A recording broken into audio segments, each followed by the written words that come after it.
Muchas gracias. Gracias por haberme incorporado a la selección uruguaya, como dijiste esta mañana. Te advierto que cuando calcé la celeste y blanca hice más goles en contra que a favor, ¿no? Evalúenlo a eso. Quiero agradecer en primer lugar a los organizadores, a Línea, específicamente a Línea donde estamos ahora, Línea Las Brujas, a la Universidad de Columbia, por haberme tenido la consideración de invitarme para esta disertación. Bueno, cuando yo escuché la primera presentación de Walter Bergen, lo único que se me ocurrió decirle: no tenés derecho a ser tan sensato, le dije. Sobre todo porque nos deja sin chances a los insensatos. Y yo, bueno, hace 30 años que vengo al Uruguay vendiendo insensateces y hasta ahora parece que me las vienen creyendo. Decía un conocido escritor argentino, Jorge Luis Borges: algún día alguien se va a dar cuenta que soy un impostor. Y creo que esto puede aplicar en esta situación también. Bueno, el tema que yo voy a desarrollar, mejor dicho, a ver, el tema de esta reunión es cambio climático y sector agropecuario, certezas, incertidumbres y desafíos. Y bueno, como insensato que soy, me voy a apoyar menos en las certezas y más en las incertidumbres y desafíos. Cosa de tratar de complicarles un poco la vida.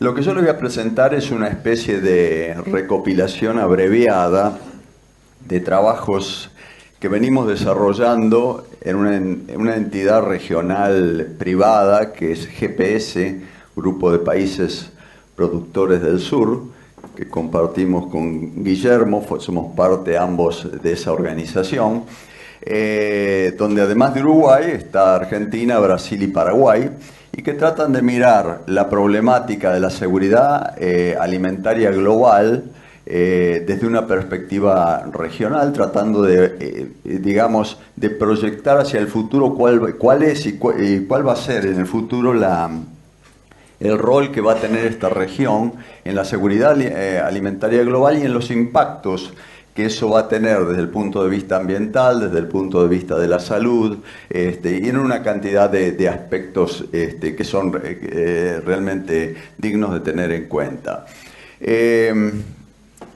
A ver, esto ya está listo para... Sí. Bien. A ver, ¿cómo puedo empezar? Todo lo que es digamos simplemente lo que es la ciencia del carbono, ha tenido grandes progresos en los últimos 25 a 30 años. Hoy sabemos mucho más sobre la dinámica y la economía del carbono de lo que sabíamos en ese periodo anterior. Esto tiene una cantidad de beneficios porque nos ayuda a entender los mecanismos que están detrás del calentamiento global, del cambio climático global, y también tiene algunos riesgos, sobre todo cuando algunas derivaciones de lo que es la economía del carbono se nos vuelven en contra a países como los nuestros, y pueden llegar a convertirse en barreras pararancelarias que dificulten el comercio internacional. Y esto se alinea con los objetivos de GPS de esta organización, en la cual tratamos de prever qué puede pasar en este tipo de situaciones. Ese edificio teórico, que es sin duda sólido, que se ha generado en general en el hemisferio norte, tiene algunas fisuras.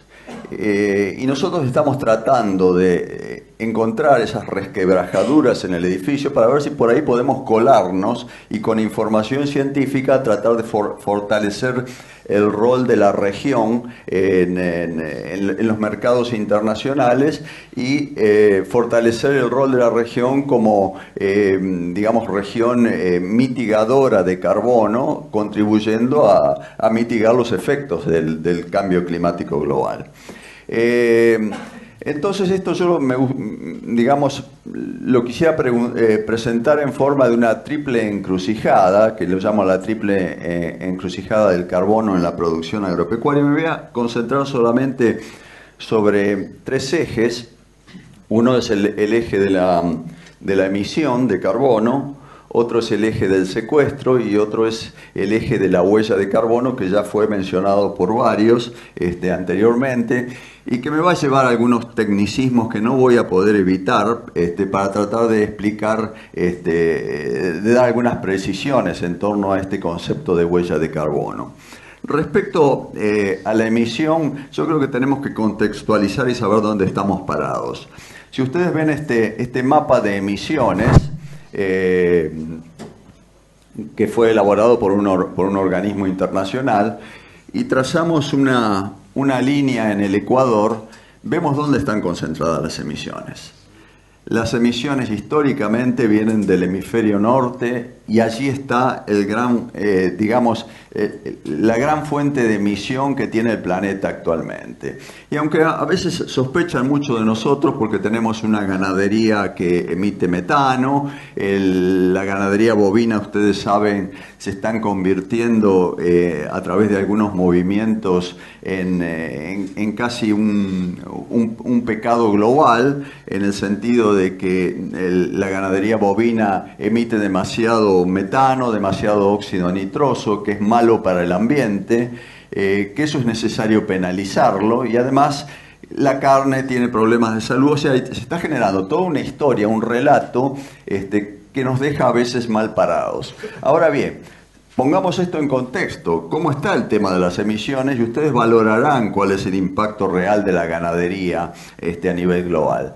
Cuando nosotros comparamos 4 países como Paraguay, Uruguay, Argentina y Brasil con países que son altamente emisores como India, la Unión Europea, Estados Unidos y China, y lo medimos porcentualmente, cuál es la incidencia en las emisiones globales, nos vamos a encontrar con que el 57% de las emisiones proviene de aquellos países, y nuestra región, los 4 países de nuestra región, 2%. Estos son datos que calculé a partir de las estadísticas del Banco Mundial. Entonces, somos pecadores, pero sepamos que nuestros pecados no tienen la dimensión y la envergadura que a veces creemos o nos hacen creer, ¿verdad? Bueno, entonces este punto es importante para entrar en lo que sería la primera encrucijada o el primer resquicio por donde podemos empezar a mirar algunas cosas. Uno es el de la emisión de carbono. Algo ya se mencionó, Walter Ollanzábal algo dijo recién, aproximadamente el 75% de las emisiones globales provienen del anhídrido carbónico, una cifra que creo que es alrededor del 16% proviene del metano, menos del óxido nitroso, y que tienen, como dijo Walter recién, distinta potencia invernadero, distinto potencial de calentamiento. Por eso todo se refiere al anhídrido carbónico, al cual se le asigna un valor 1. El metano tiene aproximadamente tiene un poder de calentamiento global 21 veces superior a la del anhídrido carbónico, el óxido nitroso todavía más, 310, pero siempre lo que más se emite es anhídrido carbónico a nivel global, y en general las emisiones de metano y de óxido nitroso tienden levemente a decaer en el planeta. Pero esto tiene una variante que vamos a tener que considerar un poco mejor en el futuro, y que se refiere a la persistencia de estos gases en la atmósfera. Por ejemplo, las estimaciones de trabajos recientes indican que el anhídrido carbónico que no es secuestrado por la vegetación, por los ecosistemas terrestres u oceánicos, puede persistir en la atmósfera por aproximadamente 1000 años o más de 1000 años. Con lo cual, ese es un factor a tener muy en cuenta. El óxido nitroso aproximadamente se calcula que puede durar unos 100 años en la atmósfera, y la sorpresa es que el metano, que es con lo cual se nos castiga bastante, sobre todo a la ganadería, en 10 años una molécula de metano emitida hoy, aproximadamente en 10 años se desarma en la atmósfera. Con lo cual, esto nos obliga a replantearnos toda una cantidad de cosas sobre el rol de la ganadería como como una fuente de emisión de gases de efecto invernadero. Es un punto a analizar. Para Uruguay esto es realmente importante. Ahí ustedes tienen algunos datos globales. Bueno, hay un mapa ahí donde ven ustedes Argentina, Uruguay y Paraguay. Las emisiones estimadas a partir de bases de datos globales, y ven que Uruguay en general tiende a mostrar una emisión digamos, una mayor densidad bovina y una mayor emisión de origen entérico. Y esto lo podemos ver.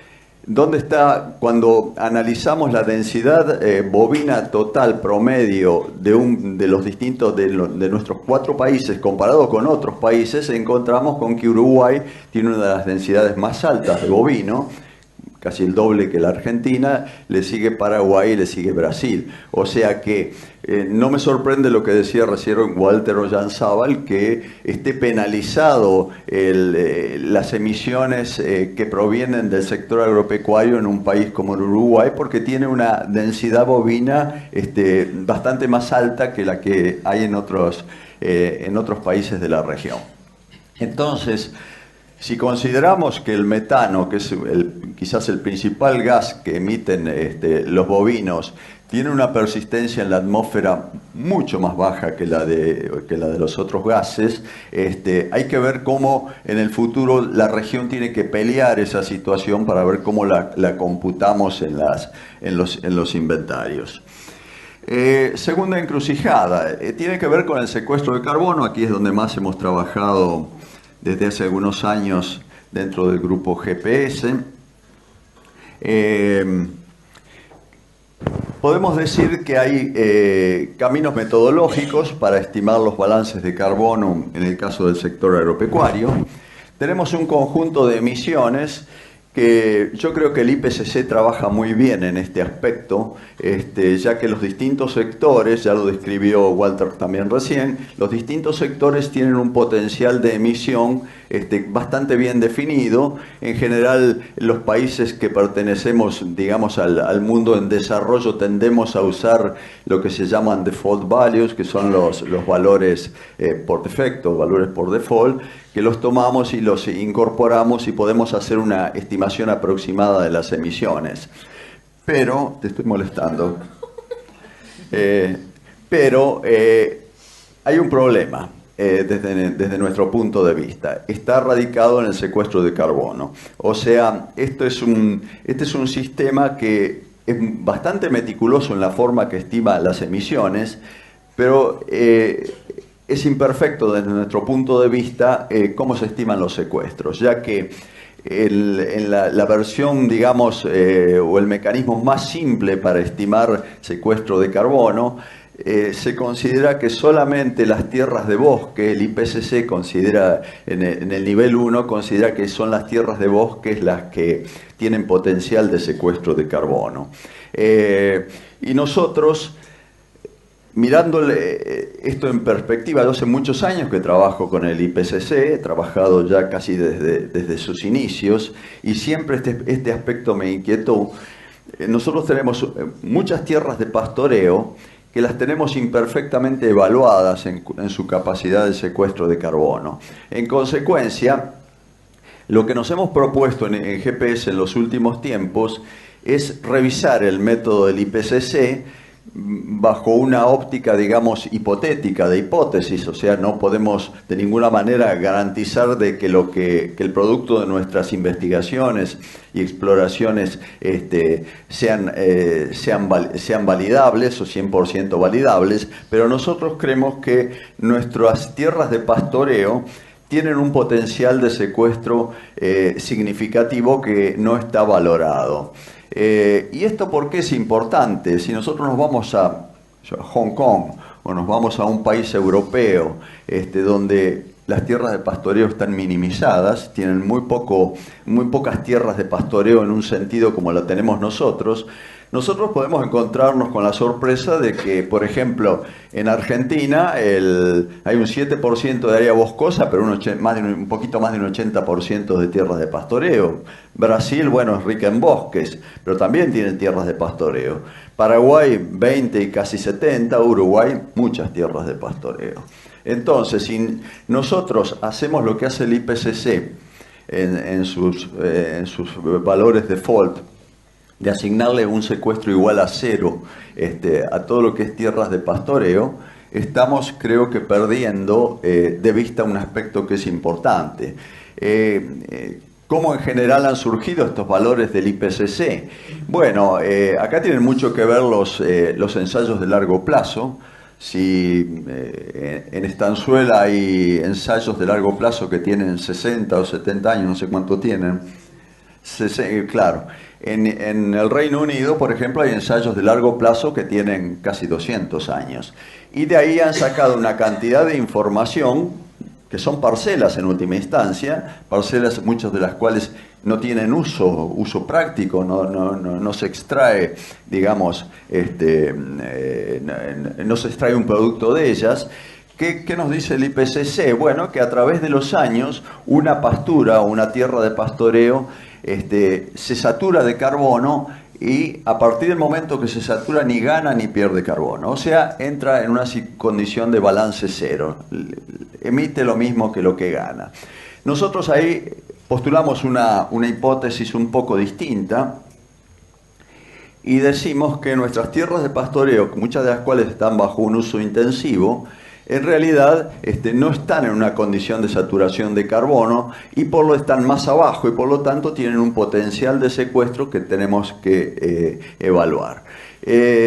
Tratamos de alguna manera de validar esta hipótesis para poder seguir avanzando a largo plazo con una validación más real con datos de campo y datos experimentales. Y bueno, ¿de dónde surge todo esto? Hay una enorme cantidad de trabajos que yo vengo leyendo desde muchos años atrás. Es nada más que una muestra. Varios de ellos son de Sudamérica, inclusive los brasileños han trabajado bastante en esto. Hay libros bastante nuevos que están tomando este tema y todos ellos en general tienden a coincidir que las tierras de pastoreo, las grasslands como le llaman, tienen un potencial de secuestro que hay que considerar y que está todavía imperfectamente valorado. Entonces, si nosotros tomamos los valores default que nos sugiere el IPCC en el Tier 1 o en el nivel 1, le vamos a asignar a nuestras tierras de pastoreo un valor de cero secuestro. Y en realidad hay una cantidad importante de información que demuestra que las tierras de pastoreo están secuestrando carbono. Entonces, ¿qué hicimos? Hicimos un trabajo grande de metaanálisis que nos llevó varios años y en este trabajo que está publicado, lo publicamos este año, y en este trabajo lo que encontramos, revisamos 768 estudios de casos publicados en revistas científicas indexadas, con referato obviamente, y encontramos que para distintos biomas, por ejemplo bosque tropical, bosque templado, bosques fríos, para los distintos biomas que toma el IPCC, encontramos con que había una media y una dispersión estadística, pero los promedios de estos datos indican que todos estos biomas están presentando algún índice de secuestro de carbono.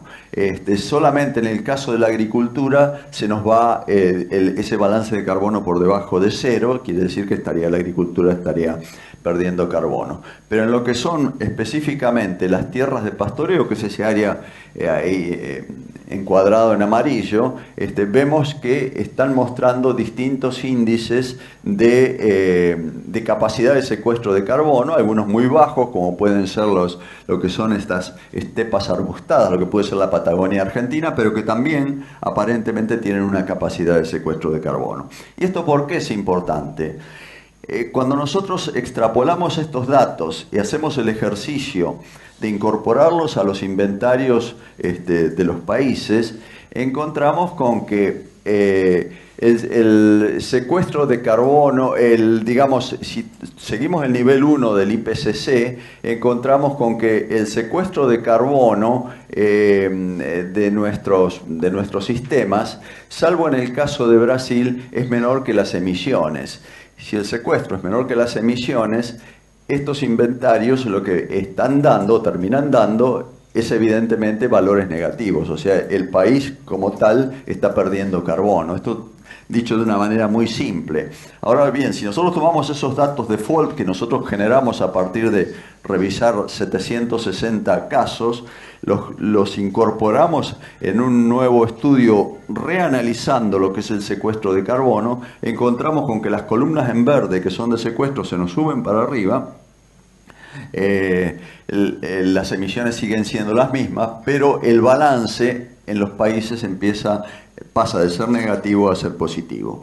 Y eso cambia completamente la perspectiva del problema. Esto obviamente necesita una validación científica a distintos niveles, que pueden ir desde validaciones con mediciones a campo hasta uso de modelos. Pero lo que nos está mostrando es que a lo mejor nosotros en nuestros sistemas de evaluación de inventarios estamos subestimando un recurso tan importante como son las tierras de pastoreo.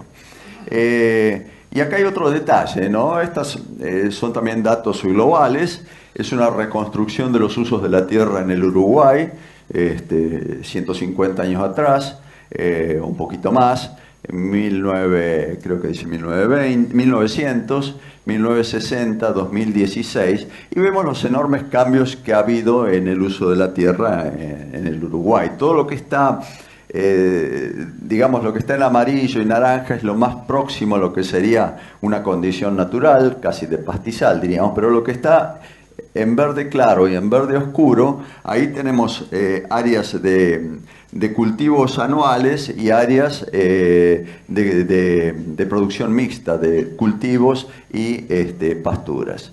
Ahora bien, yo no tengo datos del Uruguay, pero si tomamos datos de la Argentina, lo que hemos encontrado es algo que ya se sabe desde hace mucho tiempo, que está reportado en la bibliografía internacional, que con los años de cultivos agrícolas, el carbono orgánico total del suelo tiene una curva que sigue aproximadamente eso. O sea, se va vaciando el almacén de carbono conforme vamos incrementando los años de agricultura. Esta no es ninguna novedad, es un hecho muy conocido porque en todo el mundo ha pasado un proceso de este tipo. La curva puede tener distintas pendientes de acuerdo a los sistemas de manejo. Ahora bien, estudios también hechos estos en la zona de Balcarce, en la Argentina, reproducen esa curva ya con otro estrato de carbono, un carbono más joven, digamos, y encuentran con que con los años de cultivo también la curva de carbono lleva ese sentido declinante, pero en el momento en que se introducen pasturas ocurre lo siguiente. O sea, ese es un poco lo que vos contaste hoy también, Walter, ¿no? Estos son datos, mediciones de campo. Lo que se ve es que el almacén de carbono tiende a recuperarse cuando nosotros cambiamos el uso de la tierra y pasamos de una agricultura a un sistema en rotación con pasturas. Y este es un aspecto importante a tener en cuenta porque nuestras tierras de cultivo son las más desgastadas en última instancia en nuestra región, y quiere decir que ahí tenemos un almacén de carbono muy importante que podemos llegar a recuperar. Y esto nos pasa a la tercera encrucijada, que es la encrucijada de la huella de carbono. Este es un tema que tiene más tecnicismos, pero déjenme, algunos datos parecidos a los que presentó hoy el colega Walter. Ya esto empieza a jugar cada vez más en las góndolas europeas, la llamada huella de carbono. Creo que, no sé si yo te copié a vos o vos me copiaste a mí esta figura, probablemente recurrimos a internet los dos. Lo cierto es que esto empieza a jugar cada vez más fuerte. La huella de carbono va a tener implicancias, está teniendo implicancias a nivel comercial, y este problema amenaza agravarse o agudizarse, ¿no? A ver, hagamos una... estos sistemas nos bajan del hemisferio norte, todo lo que tiene que ver con la huella de carbono, fundamentalmente de Europa. Ahora bien, si nosotros comparamos groseramente cómo son nuestros sistemas de producción, digamos, en términos muy de grandes promedios, de grandes números, encontramos con que el sistema europeo, que es el que está a la derecha, o el sistema americano, es un sistema tipo de ganadería intensiva tipo feedlot, donde no hay pasto, donde se lleva la comida a la boca del animal y que tiene un potencial de producción muy alto. Nuestros sistemas en general son sistemas pastoriles, que son semi-intensivos o extensivos, y ambos sistemas obviamente emiten carbono y emiten, digamos, cantidades por animal, cantidades muy parecidas de carbono, aunque por algunas diferencias nutricionales eso pueda modificarse un poquito nomás. Pero además nuestros sistemas tienen esto. Tienen pasturas con biomasa aérea, con biomasa subterránea y con capacidad de convertir esa biomasa subterránea, de mineralizar ese carbono e incorporarlo como materia orgánica del suelo o carbono orgánico del suelo. Y ahí está la caja fuerte de nuestro sistema. Cuando el carbono queda aprisionado en el suelo, es la forma más segura de secuestrar carbono. Ahora bien, este es un ejercicio. Yo les voy a mostrar, hay una enorme cantidad de métodos que se están utilizando distintos para evaluar la huella de carbono. Yo tomé genéricamente 3 métodos porque representan más o menos lo que yo quiero representar. Este es un sistema que fue diseñado en la Universidad de Oxford. Yo acá tomé un sistema sencillo de producción de carne bajo pastoreo, pero además suplementado con un cultivo que es maíz. ¿Qué calcula este sistema? ¿Cómo calcula la huella de carbono? Este sistema lo que hace es, lo que está acá arriba es, digamos, cuánto carbono emite o cuánto carbono pierde, por eso aparece con valores negativos, kilos de carbono por kilo de carne en un sistema donde se evalúa la huella de carbono mediante este método A. Este es un sistema basado solamente en emisiones de carbono, que tiene la característica de transferirle al producto final la memoria de carbono de los insumos exógenos utilizados. O sea, la emisión de carbono del maíz, por ejemplo, computa las emisiones de los fertilizantes, pero computa las emisiones de la manufactura de los fertilizantes. Y lo propio ocurre con los plaguicidas, con el transporte de los insumos. ¿Y qué es lo que ocurre aquí? Que le están transfiriendo al sistema agropecuario emisiones que provienen de otros sectores. Cuando eso ocurre es como si a nosotros en nuestra cuenta o factura de electricidad de todos los meses nos cargaran la electricidad del panadero que nos vende el pan, del supermercado que nos vende los lácteos, los quesos. Entonces, ¿qué es lo que empieza a ocurrir ahí? Que nos empezamos a incorporar en nuestra cuenta carbono que viene de otros sectores y que ya en los inventarios del IPCC fueron computados a esos sectores. Y eso yo le llamo memoria de carbono. Cuando eso lo transferimos, se lo cargamos al sistema agropecuario, aparece una huella de carbono por kilo de carne muy alta. Los canadienses han hecho algunos estudios donde esto lo revisan y le sacan todas esas fuentes de emisión que no son propias del productor agropecuario, y esto ocurre también para los distintos eslabones de la cadena, aunque nosotros nos ocupamos solamente del sector agropecuario, pero también puede seguir en las cadenas agroindustriales. Entonces, cuando sacamos eso, ustedes ven que ya la huella de carbono baja significativamente y solo computamos como emisiones las emisiones del metano, las emisiones de óxido nitroso, los residuos de cultivo y los usos de energía que hacemos en las labores. Ahora bien, si nosotros tomamos una tercera vía y además de mirar las emisiones, miramos el secuestro, y aquí tienen un ejemplo de lo que sería un secuestro de 1,8 kilos de carbono por kilo de carne, encontramos con que la huella se puede reducir drásticamente. Y yo creo que nosotros tenemos que empezar a mirar estos métodos y ver si los podemos desarrollar y salir a negociarlos en los mercados internacionales, ¿no? Entonces, como una síntesis de las metodologías, al pasar del sistema A al B al C, vemos que cambiando la contabilidad del carbono, podemos tener implicancias comerciales importantes. Entonces, nuestros sistemas tenemos que tener en cuenta que son sistemas pastoriles y además sistemas integrados con otras actividades en los cuales ya no solamente se debe analizar solo el producto, por ejemplo la carne, sino que se debe analizar el sistema integrado. Creo que un poco, yo no sé si vos me robaste la idea a mí o yo te la robé a vos, pero estamos sintonizando por ahí cerca, ¿no?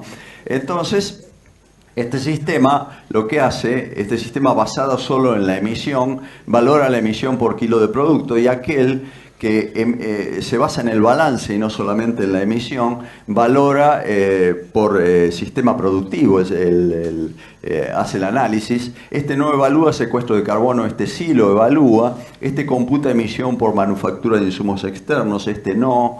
Este analiza por separado cada actividad productiva del sistema, este analiza el sistema en su conjunto, y este sirve para certificar un producto y aquel sirve para certificar un proceso. O sea, esto es algo que lo tenemos, creo yo que hay un potencial de desarrollo importante. Entonces, como conclusiones, la primera encrucijada, es necesario reanalizar el rol del metano en la contabilización de las emisiones, trabajo para los próximos años.